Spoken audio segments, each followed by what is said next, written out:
If you're planning to come to Washington, D.C. to watch the 4th of July fireworks, I've got some very important tips for you. Before we get into it, hello! My name is Rob. I'm a tour guide and the founder of TripHacks DC Tours. On this channel, I share my best tips, tricks, and hacks for visitors who want to explore Washington, D.C. And I want to try to do a little crowdsourcing for this video. So if you've been to the 4th of July fireworks in D.C. before, leave a comment with your own tips and let everyone know. Now, by far, the most frequent question that I get asked at this time of year is, what is the best spot to sit and watch the fireworks? Generally speaking, the best spot for you is as close as you can get to the launch site and still be within walking distance of where you're staying. Don't overthink this, folks. The objectively best spots are the most famous ones. And I have an entire video where I show you where those best spots are. That said, there are potentially many additional spots where you can go to watch.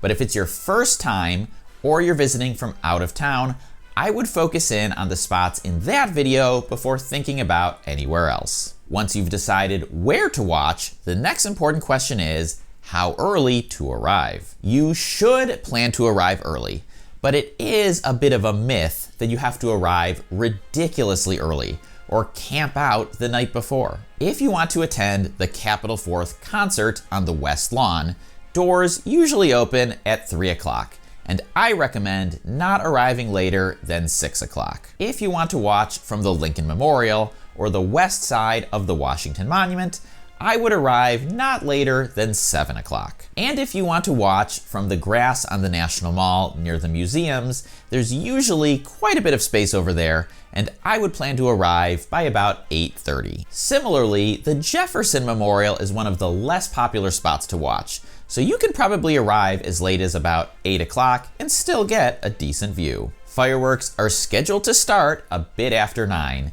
and end at 9:30. That's because a Capitol Fourth is televised live on PBS. It's a 90-minute show that starts at 8 o'clock and ends at 9:30. So even if you can't make it to DC or your hometown fireworks, you can still watch along at home on PBS. Also, there is usually a full dress rehearsal for a Capitol Fourth concert on July 3rd. If you want to check that out and then watch the fireworks from a different location. I actually covered the dress rehearsal and everything else you would ever want to know about visiting DC on the 4th of July in a full-blown podcast episode on this topic. So check out the video description for a link to my comprehensive 4th of July guide. As you're deciding where to watch this year's fireworks, it's extremely important to go on the official National Park Service website and check this year's map. Every year, National Park Service publishes a map that shows you exactly which areas of the park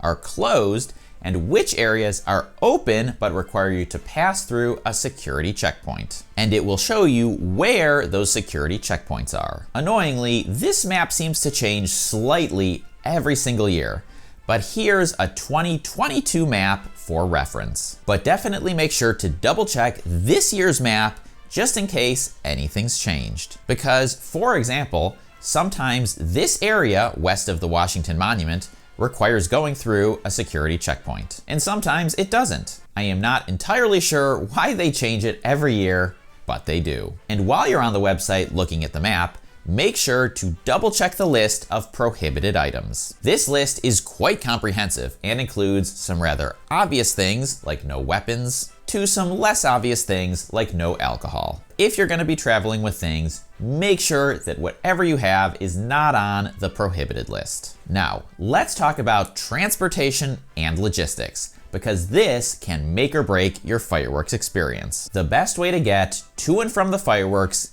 if you're physically able, is by foot. The second best way is to use Metro. And remember, depending on what spot you choose to watch the fireworks from, Smithsonian Station may not be your best option. So I highly recommend doing some advanced work on Google Maps to figure out the best station for you to use. The absolute worst way to try to go to the fireworks is driving there in your own car. Just don't do it. Don't drive, not just to the fireworks, but anywhere downtown on the 4th of July. There are tons of road closures for the fireworks, the parade, and all the special events. Using a taxi or Uber might be okay for getting to the fireworks, but will likely be a complete mess as soon as the show is over. Again, due to the road closures, the crowds, and the fact that everyone will be trying to hire a ride at exactly the same time. That is why I am so adamant that the best spot for you is where you can sit to watch the fireworks and then walk back to your hotel after it's over. And for that rundown of my recommended spots, just go ahead and click or tap right over here to watch that video. Enjoy the 4th!